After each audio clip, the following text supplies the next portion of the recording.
కూటమి ప్రభుత్వం ఏర్పడిన తర్వాత రాష్ట్ర స్థాయి, జిల్లా స్థాయి నామినేటెడ్ పదవులను పార్టీ కోసం అహర్నిశలు పనిచేస్తున్న వారికి అవకాశం కల్పించారు.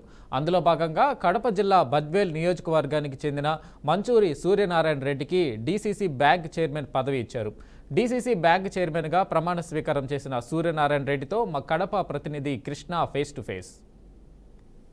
కూటమి ప్రభుత్వం ఏర్పడిన సంవత్సర కాలంలోనే అయితే పెండింగ్లో ఉన్న ఏదైతే నామినేటెడ్ పోస్టులు ఉన్నాయో అది రాష్ట్ర స్థాయి కావచ్చు, జిల్లా స్థాయిలో కావచ్చు, అయితే మొత్తానికి ఈ కడప జిల్లాలోనే డీసీసీ చైర్మన్గా మంచూరి సూర్యనారాయణ రెడ్డిని కూడా నియమించడం జరిగింది. ఈరోజు ప్రమాణ స్వీకారంలో భాగంగా అతని అడిగి మనతో పాటు ఉన్నారు. ఆయన అడిగి మరిన్ని విషయాలు తెలుసుకుందాం. సార్ చెప్పండి, ఈ ప్రమాణ స్వీకారంలో భాగంగా ఎలా ఫీల్ అవుతున్నారు? చాలా సంతోషంగా ఉంది. నాకు ఈరోజు గౌరవనీయులు నారా చంద్రబాబు నాయుడు గారు, లోకేష్ బాబు గారు ఈ జిల్లాలోని ప్రతి తెలుగుదేశం నాయకులు నా మీద నమ్మకం ఉంచి ఇంత పెద్ద పదవిని నాకు ఇచ్చినందుకు చాలా గర్వంగా ఫీల్ అవుతున్నాను. ఈ బ్యాంక్ దాదాపు 106 సంవత్సరాల చరిత్ర కలిగిన బ్యాంక్. ఈ బ్యాంకులో చాలా మంది పెద్దవాళ్ళు, చాలా సీనియర్ నాయకులు ఇలాంటి పదవిని అనుభవించడం జరిగింది. ఇది నేను ఒక రైతు కుటుంబంలో పుట్టాను. రైతు కుటుంబంలో పుట్టి రైతులకు మేలు చేసేదానికి నాకు ఈ అవకాశం ఇచ్చినందుకు నేను గర్వంగా ఫీల్ అవుతున్నాను. Thank you. మొత్తానికి ఏదేమైనప్పుడు కూడా బద్వేల్ నియోజకవర్గం కావచ్చు, అదేవిధంగా ఖరీఫ్ సీజన్, రబీ సీజన్లో కూడా పూర్తి స్థాయిలో అయితే అకాల వర్షంలో అయితే ఈ పంట నష్టాలు కూడా చాలా వరకు అయితే రైతులు కూడా చాలా ఇబ్బందులు అయితే ఎదుర్కోవడం జరిగింది. అయితే డీసీసీ బ్యాంక్ చైర్మన్గా మీరు ఈరోజు నియమించడం జరిగింది. అయితే మొత్తానికి రైతులకు సంబంధించిన కష్టాలను ఏ విధంగా చూడబోతున్నారు? ఈ రైతులకు కష్టాలు అంటే మనకు అతివృష్టి, అనావృష్టితో రైతులు చాలామంది ఇబ్బంది పడుతున్నారు. వాళ్ళ ఇబ్బందులు పడేదానికి నేను తప్పకుండా వాళ్ళకి ఎలాంటి ఇబ్బందులు వస్తున్నాయో, నేను రైతుగా ఉన్నాను కాబట్టి నాకు కొంతవరకు అవగాహన ఉంది.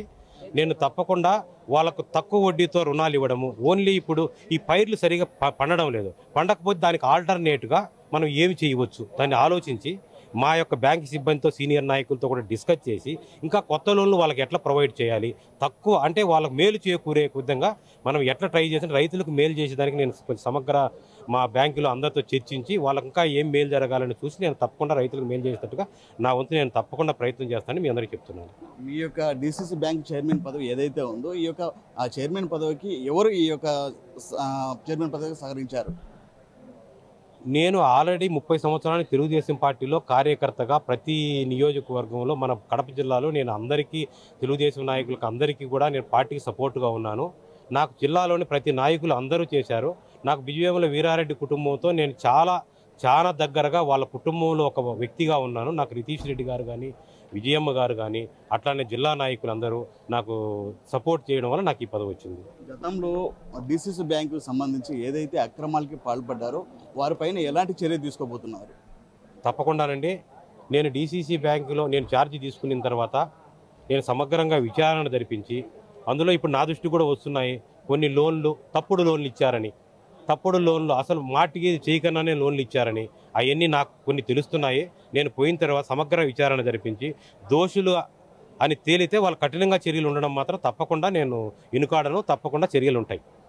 ఓకే, థ్యాంక్ యూ అన్న. మొత్తానికి ఏది ఏమైనప్పుడు కూడా మొత్తానికి రైతుల సమస్యలు కావచ్చు, అదేవిధంగా డీసీసీ బ్యాంక్ సంబంధించి రైతులు ఎలాంటి రుణాలు కావచ్చు, ఏదైనా సరే నా వంతు సహాయ సహకారాలు అందిస్తానని కూడా మంచూరి సూర్యనారాయణ రెడ్డి కూడా చెప్పడం జరిగింది. ఏదేమైనప్పుడు కూడా ఏదైతే మొత్తానికి ఈ యొక్క డీసీసీ బ్యాంక్ ఏదైతే రైతులకు సంబంధించి ఏదైతే రుణాలు ఉన్నాయో ఈ పూర్తి స్థాయిలో అయితే వాళ్ళకి మంజూరు చేసే దిశగా అయితే మేము తీసుకెళ్తామని కూడా మంచూరి సూర్యనారాయణ రెడ్డి కూడా చెప్పడం జరిగింది. కెమెరామెన్ నరసింహతో కృష్ణ, బీఆర్కే న్యూస్, కడప నుంచి.